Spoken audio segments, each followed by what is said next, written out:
Hello students, आज की video में हम आपसे बात कर रहे हैं एडमिशन ऑफ पार्टनरशिप। दिए हुए है X and Y are were partner in a firm, sharing ratio बताए गए हैं 3:2 के, और आपको बैलेंस शीट 31 मार्च 17 को बताई गई है, जिसमें कई चीजें दी गई हैं, जैसे क्रेडिटर्स, लायबिलिटी साइड में employee provident fund, contingency reserve, PL account, workman compensation reserve, investment fluctuation reserve. ये बहुत सारे ऐसे आइटम्स हैं जो एलोकेट किए जाते हैं। इसमें आपको बता दें कि प्रोविडेंट फंड जो होता है, एम्प्लॉय प्रोविडेंट फंड, ये आपका आउटसाइड लायबिलिटी होती है, जिसे हम अपने पार्टनर्स को एलोकेट नहीं करते हैं। बाकी चीजें जो 3 आइटम दिए, contingency reserve, PL, workman compensation और इन्वेस्टमेंट फ्लक्चुएशन, को हम अपने पार्टनर्स को एलोकेट कर देते हैं। एसेट साइड में लिखा हुआ है एडवर्टाइजमेंट, आपके एक्सपेंडिचर दिया हुआ है जो डेफर्ड रेवेन्यू एक्सपेंडिचर है, जिसे हमको रिटर्न ऑफ करना होता है, आपको दिया है, और बहुत सारी एसेट्स के नाम दिए गए हैं।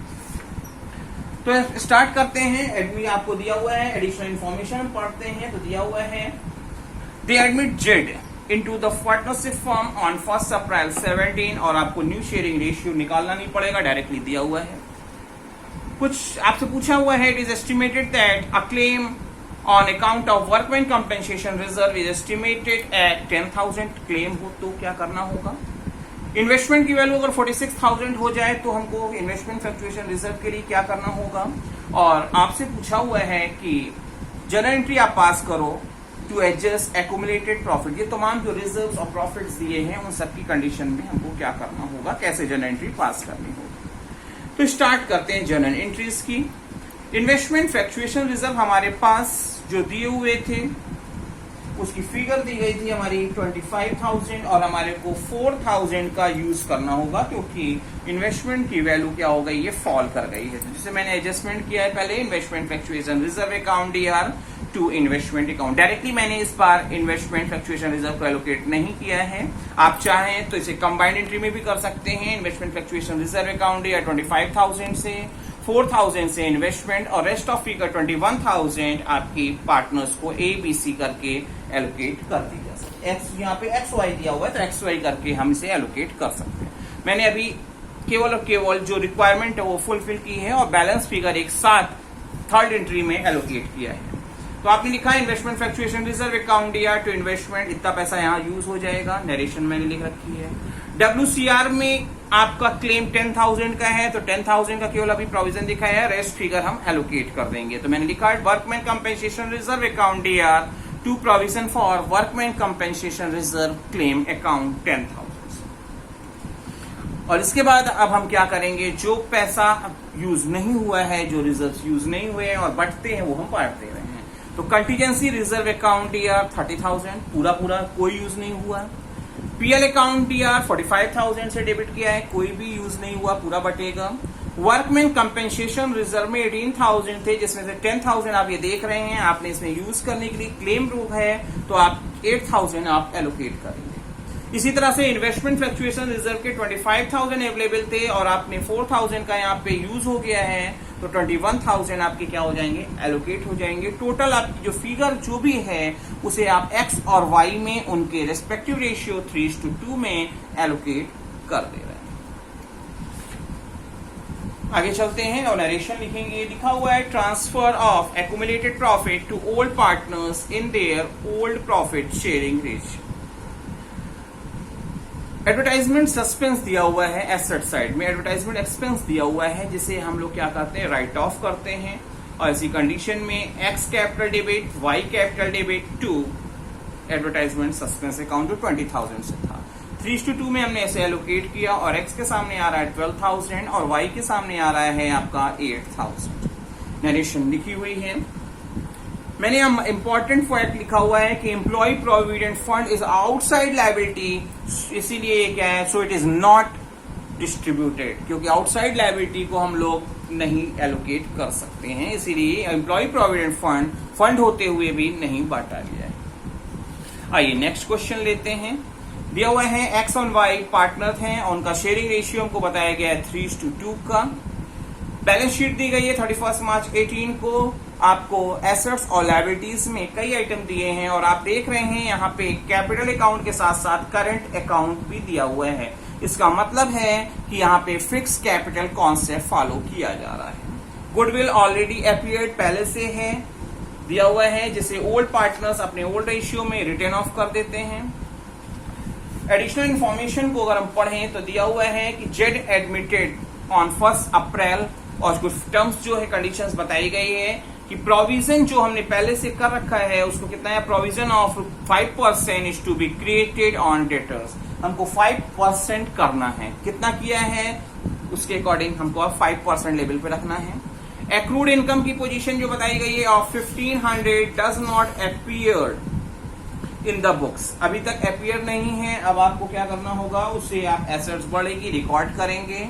And 5000 are outstanding for salary, 5000 की हमारी क्या हो रही है, लायबिलिटीज बढ़ रही है।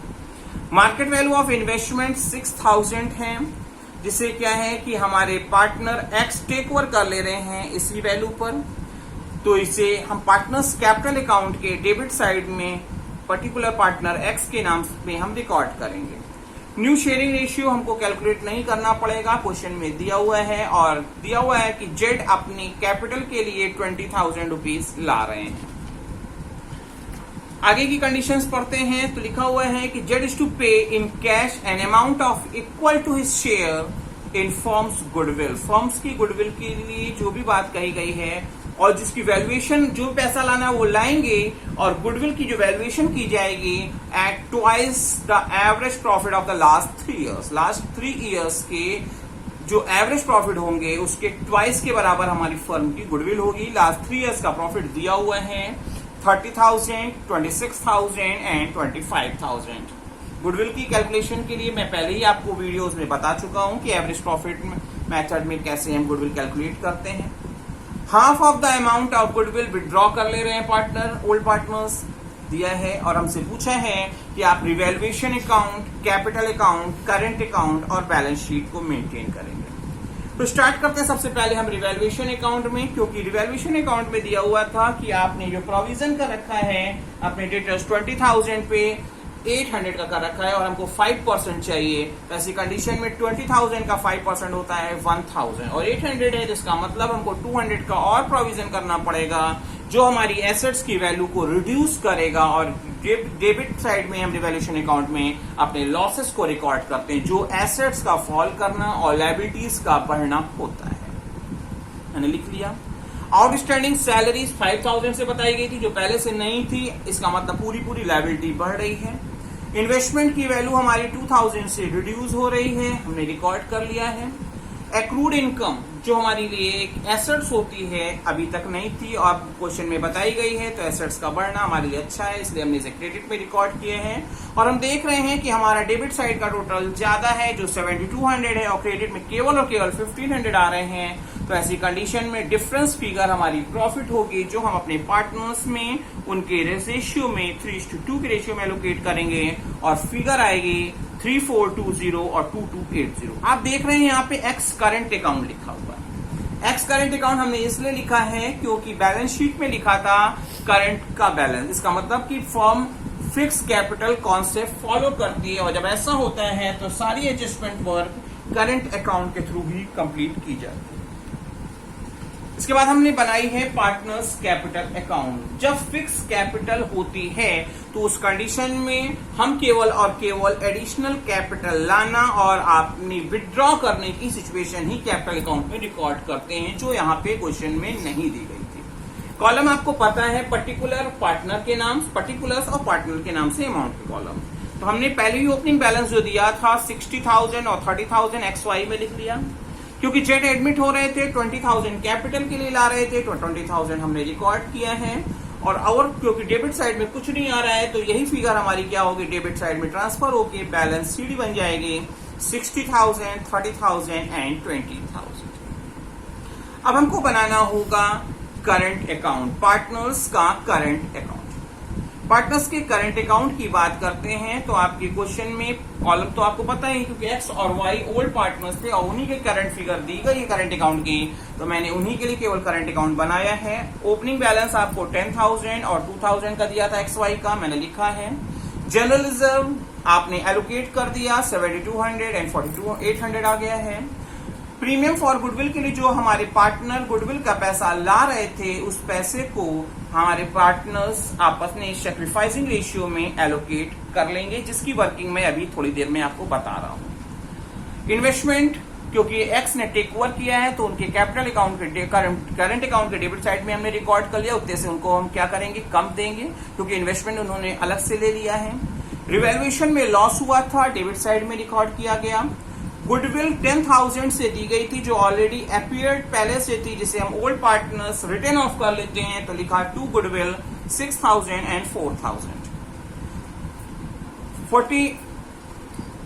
क्योंकि क्वेश्चन में दिया था कि half of the goodwill withdrawn by the partners, goodwill में मिले हैं 8400 और 3600, जिसकी हाफ अमाउंट 4200 और 1800 हमारे पार्टनर्स विड्रॉ कर लेंगे, डेबिट साइड में जाएगा। और आपके क्रेडिट का टोटल क्योंकि ज्यादा है दोनों पार्टनर्स का, तो बैलेंस शीट डिफरेंस फिगर से 5980 और 2320 से हमने डेबिट साइड में रिकॉर्ड की। हम आपको सबसे पहले गुडविल और रेशियो के लिए बता दें, तो सबसे पहले आप गुडविल की बात करेंगे तो गुडविल दिया हुआ था, कैलकुलेट करेंगे total profit, average profit divided by 3 करके, और आपसे बोला था कि गुडविल जो होगी एवरेज प्रॉफिट का 2 टाइम्स होगी, तो आपकी वैल्यू आ गई 54,000। क्योंकि जब 2/9 शेयर के लिए एडमिट हो रहे थे, तो ऐसी कंडीशन में उनका जो रेशियो कैसे आएगा, 2/9 ऑफ 54,000, उनको 12,000 लाना पड़ा, जो हमने अभी आपको दिखाया है। 8400 और 3600 आपने एलोकेट किया है। ये जो बांटा गया है वो सैक्रिफाइसिंग रेशियो में बांटा गया। सैक्रिफाइसिंग रेशियो आप कैसे निकालते हो, ओल्ड माइनस न्यू रेशियो, जो हमेशा ओल्ड पार्टनर्स के लिए निकाला जाता है। जो आपकी फिगर दी गई है क्या है, आपकी 3/5 माइनस 4/9 किया हमने, 7/45 आ रहा है एक्स के लिए, और वाई के लिए कर रहे हैं 2/5 माइनस 3/9, 3/45। बेस इक्वल है, तो सैक्रिफाइसिंग रेशियो क्या होगा, 7:3 का था। और इसी रेशियो में हमने गुडविल के 12,000 को एलोकेट किया था, जो आपका 8400 और 3600 आ रहा था। अब हम सबसे लास्ट में बनाएंगे बैलेंस शीट, क्योंकि बैलेंस शीट पैरामीटर होता है कि आपने क्वेश्चन जो किया है वो सही किया है या नहीं किया है। क्रेडिटर्स आपके एज इट इज हैं। आउटस्टैंडिंग सैलरी जो पहले नहीं थी अब आ गई है। कैपिटल में कोई चेंजेस नहीं हो रहा था, तो वही फिगर आपकी बैलेंस में आ गई, 60,000, 30,000 एंड 20,000। करंट अकाउंट का बैलेंस हमने लायबिलिटी साइड में रिकॉर्ड किया है। कैश 31,000 आपकी। डेटर्स 20,000 के थे और हमने 1,000 का प्रोविजन करना होगा, क्योंकि 5% बोला है, आज की वैल्यू ये हो गई। पेटेंट्स एज इट इज है, फिक्स एसेट्स बताया हुआ है। एक्रूड इनकम एंड आपकी एसेट्स बढ़ गई, जो पहले नहीं थी अब आ गई है, तो हमने उसे अपनी बैलेंस शीट में अपडेट कर लिया है। होपफुली आपको ये क्वेश्चन समझ में आया होगा, उसमें कोई भी डाउट नहीं होगी।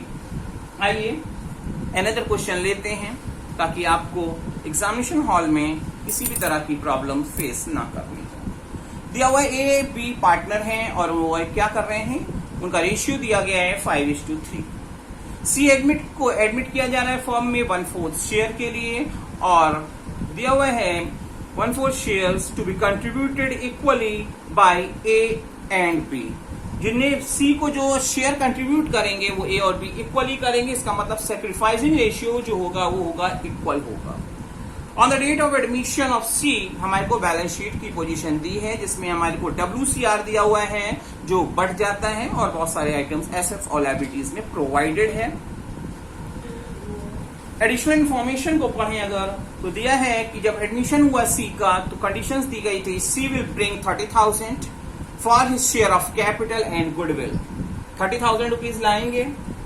गुडविल की जो वैल्यूएशन की गई है वो क्या है, 3 इयर्स के आपके 3 years purchase of the average super profit of the last 4 years. Last 4 years के सुपर प्रॉफिट के ऐप के 3 ईयर परचेज बेसिस पे करनी है, और आपका एवरेज प्रॉफिट लास्ट 4 इयर्स का जो दिया गया है वो आपको 20,000 का दिया है, एवरेज दिया हुआ है। जबकि नॉर्मल प्रॉफिट अगर हम इसी तरह के ऑर्गेनाइजेशन में करें, तो उस कंडीशन में क्या होता है, कैपिटल एम्प्लॉयड के अगेंस्ट में 12,000 हमारा आता है।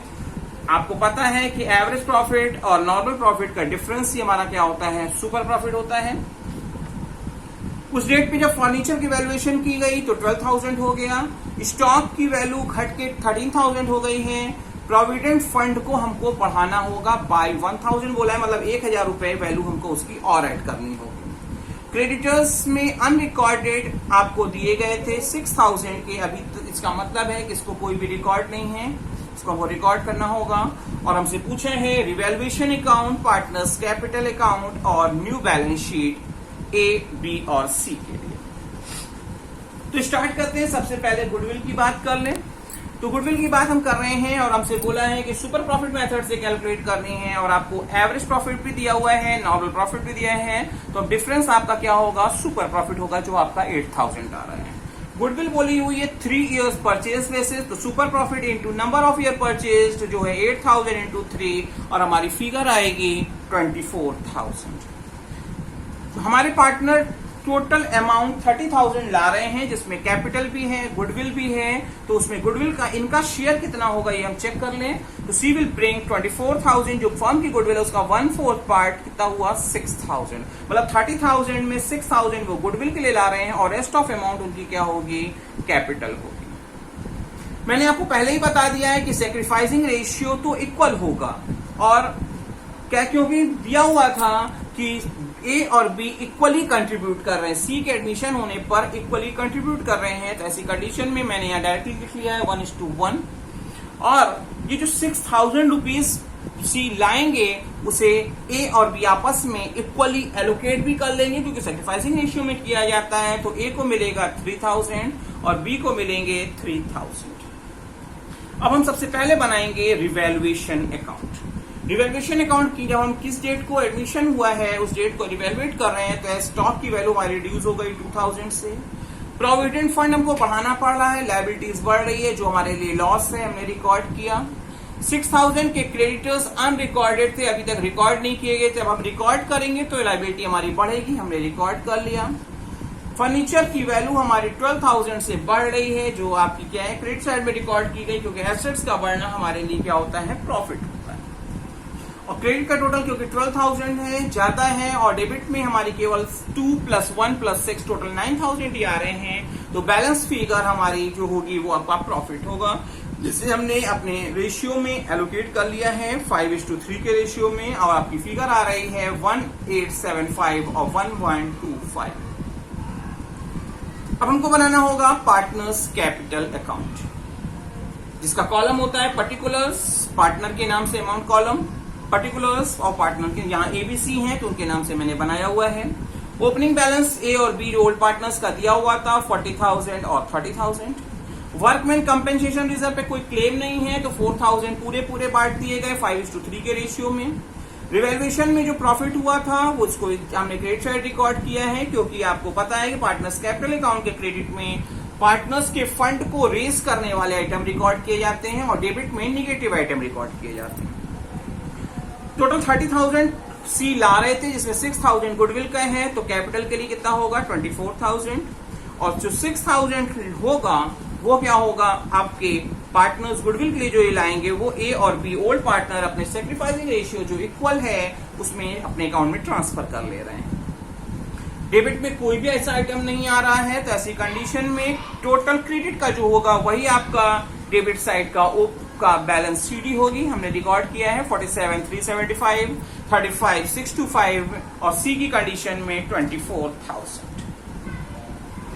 अब हम सबसे लास्ट में बैलेंस शीट बनाने जा रहे हैं, जो दी गई है।